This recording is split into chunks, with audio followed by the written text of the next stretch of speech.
It ain't 1964 anymore. This is 1972. And to put that in perspective, right now, airing on television is All in the Family. Remember what that was like? So magical. But the creative process is really fascinating because it's just whatever people pull out of thin air. And here comes more food. So what is this, like a little shrimp cocktail-y thing? This is all pre-recorded. So she has gone to a studio ahead of time. Again, pre-production, a big deal in this two-part series.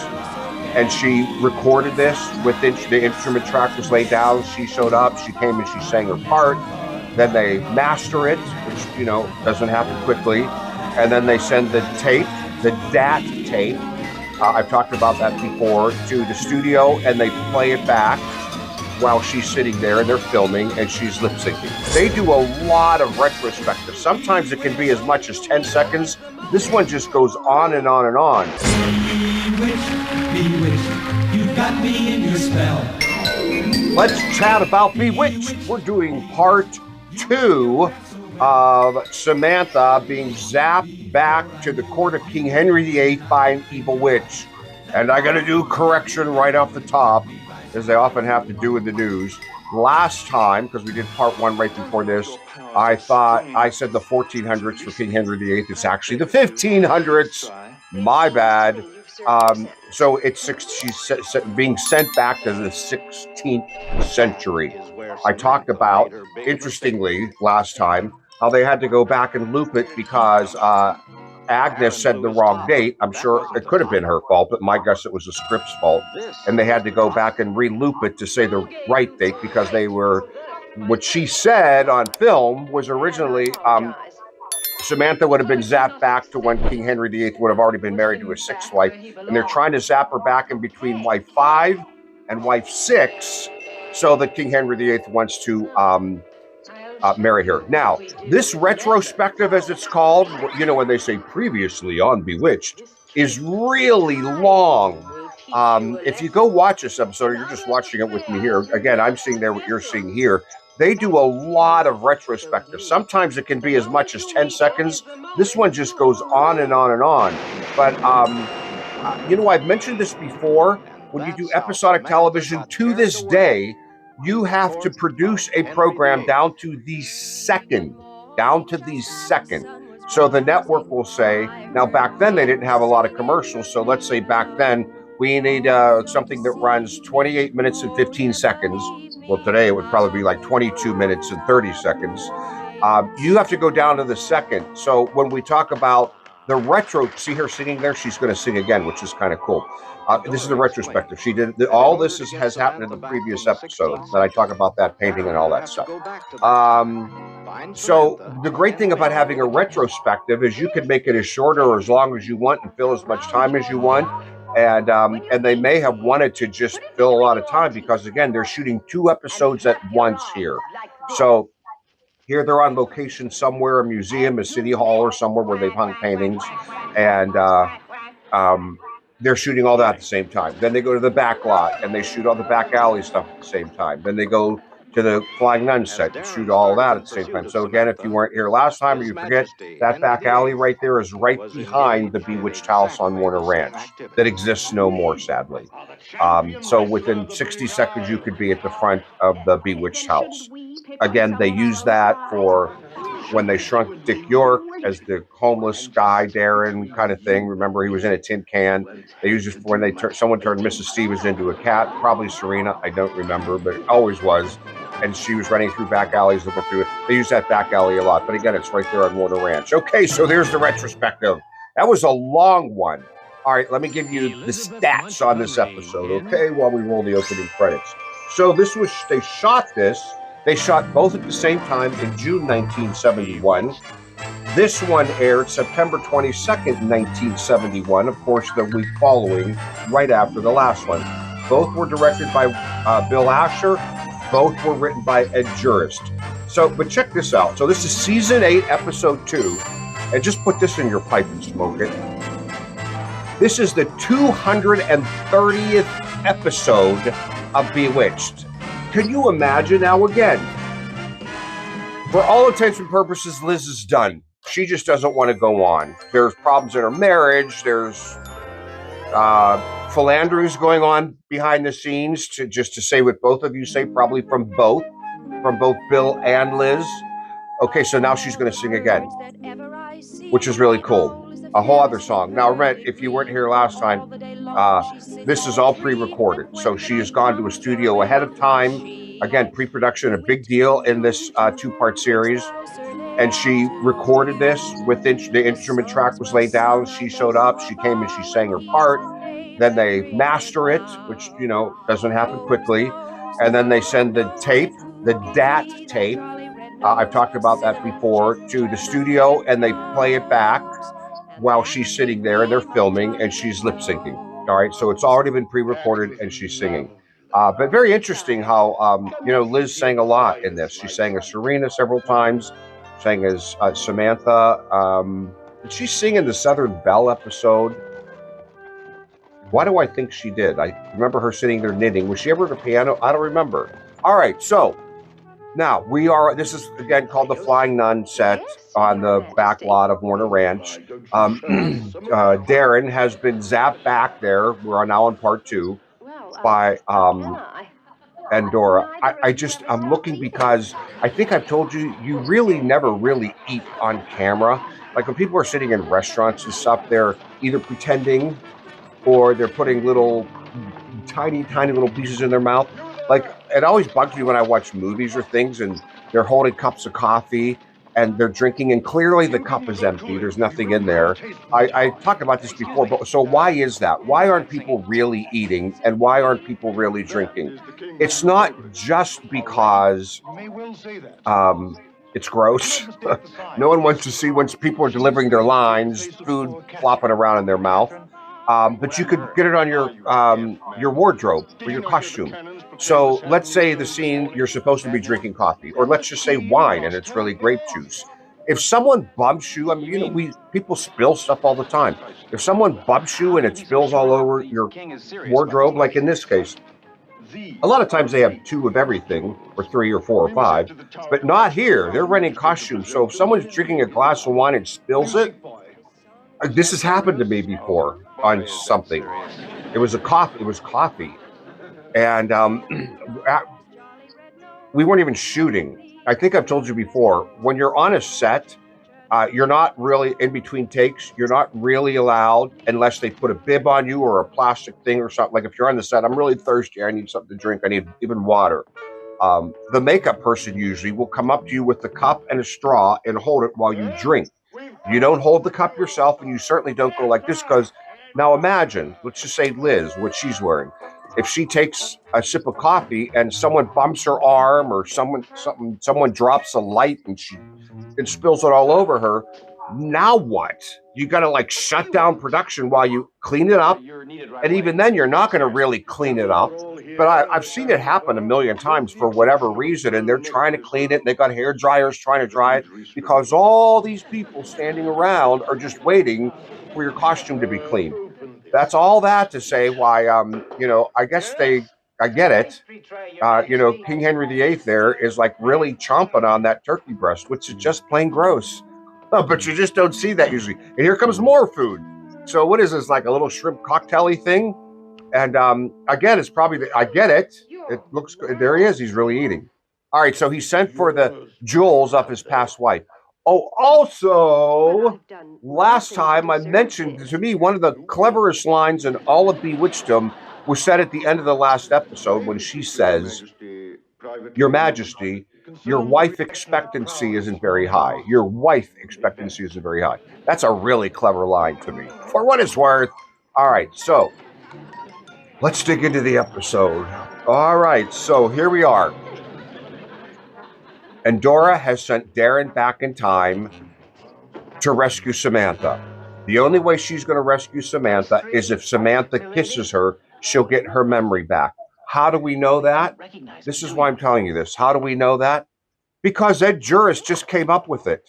There is no, without stating the obvious logic, there are no rules. They can do whatever they want. That's why they screwed this up. I mentioned last time in previous episodes, Samantha has said she knew Shakespeare which was the 1600s. She knew Henry VIII, which was the 1500s. Last time I said 1400s by mistake. She knew Bluebeard. So, and it's been established in the past before when you go back in time that you don't have your memory if you're zapped back in time before you were born.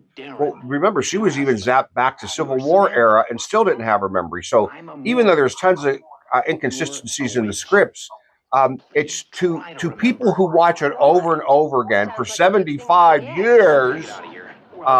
We start noticing that stuff and go, "Oh, come on!" Okay. But back then, things were just on and on and on, and people weren't like remembering it that much. It wasn't that a big deal. People would have never dreamed that 70 years later this would still be shown over and over and over and over and over again. So you kind of just roll with it.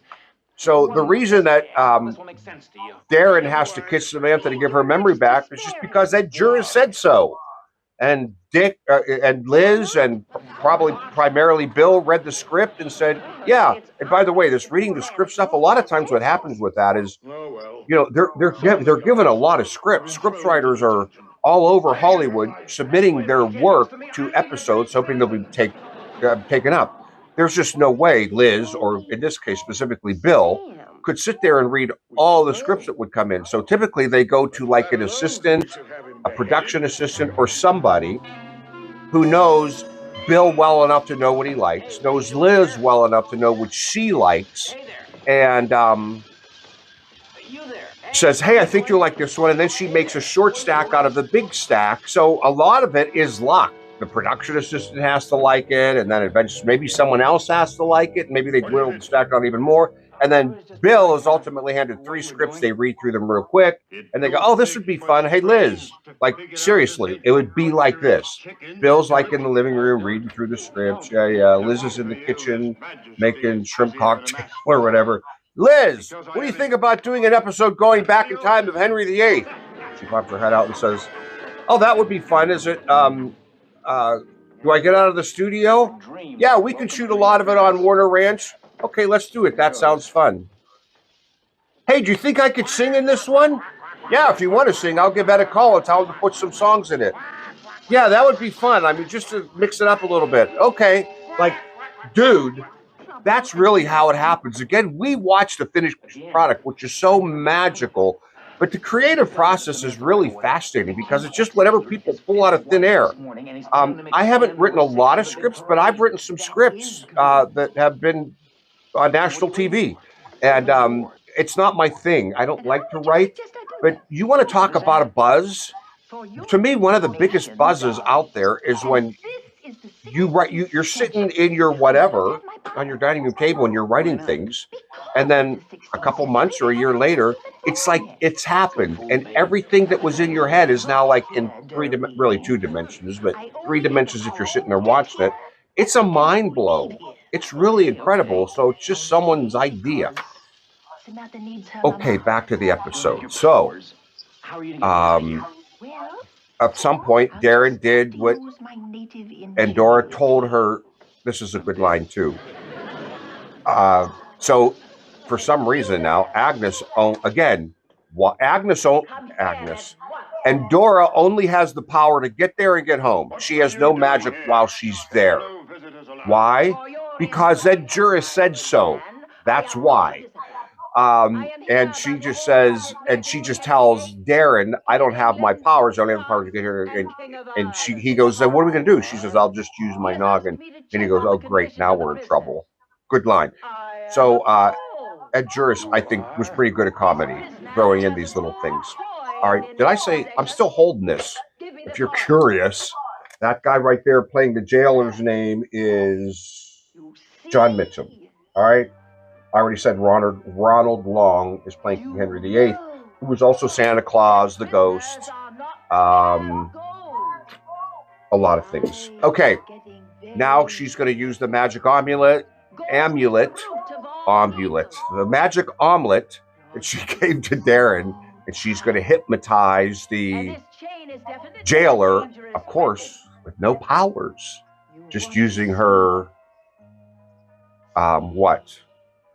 just using her whatever she's using. What's that called? when you're creative or talent, whatever. Anyway, he's out. And so is he. See, good comedy, right? No, this is good. This is good. This guy's good. There's a lot of little funny, cute little things in this episode. Even though Bewitched is considered a sitcom, for lack of a better way of saying it, it's not always funny. It's campy. To me, campy isn't ha ha ha ha ha. But my mother said to me just yesterday, I just don't watch TV anymore. I don't like all these cop shows and things. I just, I'd watch TV if they still did things like I Love Lucy. I'm like, wow. You want to talk about going way back? She was dead serious. This is on the phone. She would watch TV if things like I Love Lucy were on there. All right, let's talk about what's on TV at this time, because this is fascinating. So this is 1972, pretty sure, when this is airing. I already said it, and I just threw everything away. I probably talked about it before, but why did Bewitched fail? Well, I mean, the ratings did really tank. It was a powerhouse in the beginning, and they just went down and down and down and down. A lot of people didn't accept Dick Sargent, and I don't know if it's really Dick Sargent. A lot of people didn't accept the changing Darrins and that kind of thing. But now think about this, because there's actually some pretty risque comedy written in here as well. I probably missed it. I'm sure I missed it. It happened in the beginning. King Henry VIII says to Samantha, you could be a lading in waiting, and believe me, you won't be doing much waiting. Now, you may say, woo, it ain't 1964 anymore. This is 1972. And to put that in perspective, right now, airing on television is All in the Family. Do you remember what that was like? So all of a sudden, Bewitched just starts to look mamby-pamby, considering where television was going at that time, which I would call the lowest common denominator. I hate lowest common denominator shows, personally. I get it that people like it. I'm not saying that in a condescending way, but to write and to produce and create programming for the lowest common denominator, that probably sounds terrible. I really don't mean it to sound terrible. It is a genuine switch in audience. You can fill in what the lowest common denominator is. I'm genuinely telling you, I don't mean that in a bad way. In other words, let me just say it in a better way. It was no longer meant to be intellectual. It was no longer meant to be just funny. It was no longer meant to be artsy, dancing, singing, all that stuff. I mean, think movies in the 30s and 40s. Now it's meant to be, let's just take All in the Family. Now it's meant to be like acerbic. It's meant to be offensive. Let's just say that. It's meant to be offensive. It's meant to appeal to a lower standard of standard. I'd love to know what you think about that. I'd actually love to know if you think that's offensive, what I just said. And I'd also love to know if there's a better way of saying what I'm trying to say. Because it's up here, it's just not coming out here. But you know what I'm saying? So all of a sudden, like Bewitched, I Dream of Jeannie, all these kinds of shows next to All in the Family. And speaking of ratings, because the ratings were when the ratings go down, networks don't give favored time slots anymore. This is the second week in a row, if you watched Bewitched chat last time, that Bewitched is now airing alongside and opposite of the Carol Burnett show on CBS. So the Carol Burnett show is huge. I mean, that's interestingly what I just said. So that's a variety show. It's very funny. It's very campy, but it's if you think of the Carol Burnett show, there were boobs hanging out everywhere. Not like in a big way, but it was. It had a little risque bent on it. It's just a new era.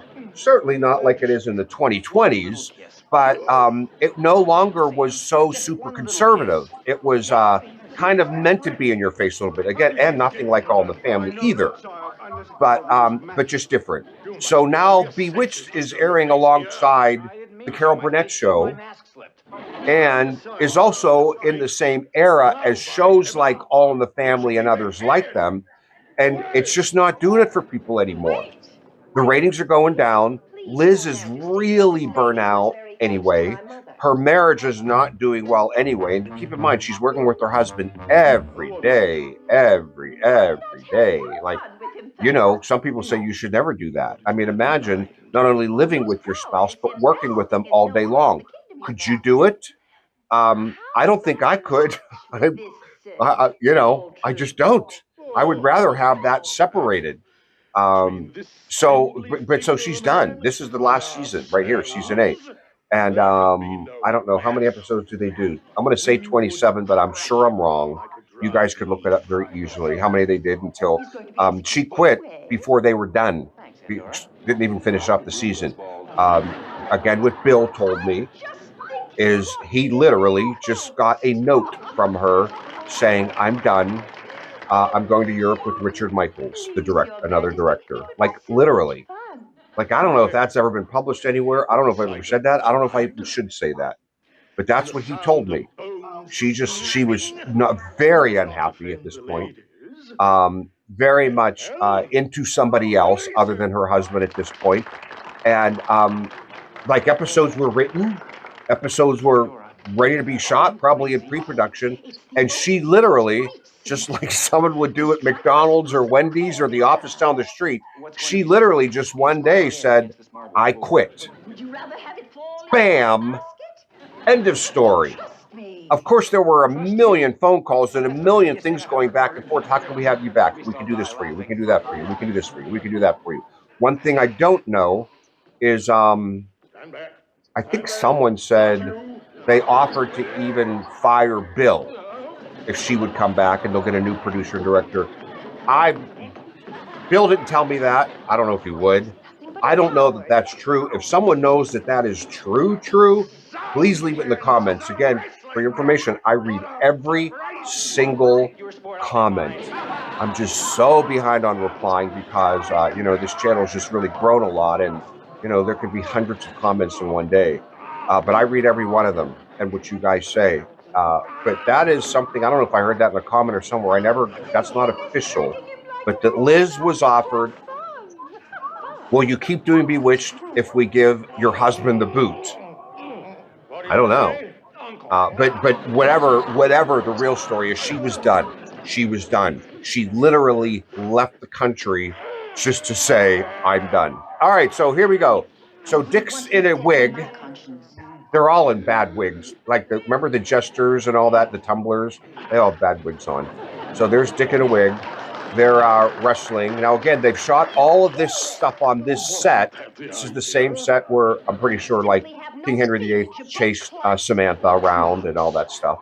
And now Samantha's all, "You're going to hurt him. Why do you care?" "I don't know why I care." And now, I don't know. Poor Dick. One kiss before I go. He's working it. He's doing the best he can with the skinny legs and everything. And now he kisses her, and because that juror said so, she has her memory back. Darrin, Samantha. Okay, this is really cool. I don't know. Agnes is just really good at making things big. Like, here we go. Love big wind, love lightning. I wouldn't have mind a little smoke there. And now they're gone. And again, here's that juror's going to be real clever. What just happened? I don't know. I think we're all having a royal dream, they're going to say. And then they all just kind of go to sleep. I just think this is a very clever episode and racy for Bewitched. If you have a chance, go back and watch it without me babbling over everything. There, we're having a royal dream. Absolutely hilarious. Did you see the Tudors and the way they portrayed Henry VIII? I tried to watch the Tudors, man. I'm not a teetotaler or a snob, but I couldn't do all the sex. I just couldn't. I would just try to fast forward to it, but dude, okay. Though I will tell you this, I'm way off the track here. I remember when I first started watching Tudors, because I actually love historical things. When I saw Henry Cavill, I went, that dude's going to be a star. Because again, I just worked with a lot of people. Some people just have it. Like Henry Cavill was ridiculously handsome. Like, ridiculously handsome. There are some people when they're on the set, Liz did this in the early episodes, I think, with her beauty. Some people, when they walk onto the set, they just outshine everyone. Marilyn Monroe did that, as we know. As messed up as she was or whatever, it's just that physical appearance, their gait. Like, to me, Liz has an amazing gait. You know what a gait is? Like how they move and walk and carry themselves. Like that Hollywood Palace thing where she dances. Like, when she does magic and flares her arms in the air, whatever it's called. Liz just has that it. She's just over it here. I heard someone say once, who kidnapped Elizabeth Montgomery and who's that alien taking her place in season 8? Because now she's going to start, in a couple of episodes, she's going to start shedding the bra. It almost looks like she said, just leave my hair alone, just forget about the makeup, and she just kind of shows up and does her lines. She's just over it. Anyway, where was I going with that? Holy crap, I don't know what I was saying. All right, so here we go back. We're back at this. And now, again, this is all shot at the same time. So I don't know what order. They could have shot this first and then done the ranch and then done the studio stuff, or in any other order. But this is location. You can even tell it's location because the back's too dark. They must be shooting this at night. Like just not enough lights or whatever. Or they're doing that on purpose. So anyway, is that it? That's it. All right. We were just so all over the map. I'm so sorry about that. All right. So let me just tell you what's coming up because I'm real excited about these two as well. We're going to do another two-parter because, they started doing these two-parter things. I always enjoy the two-parters, something to look forward to. I really like the Hepzibah one. So this is season 8 where they go to Europe. The Leaning Tower of Pisa, France, Daddy, mad that, all that stuff that they were there and he didn't tell. They're okay. They're just okay to me, though this one's pretty cool. But all the ones in Salem are really good. I really like season 7 when they go to Salem. So we're going to do the very start of that one. High Priestess Hepzibah.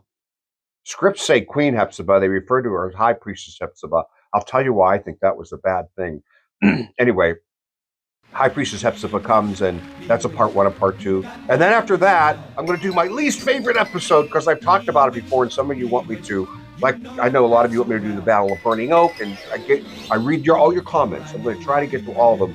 But I and many other people have said, what am I hearing somewhere? I have said the Loch Ness Monster is definitely my worst favorite episode because the cheeseballness of it all is off the charts. We're going to do the Loch Ness Monster too, okay?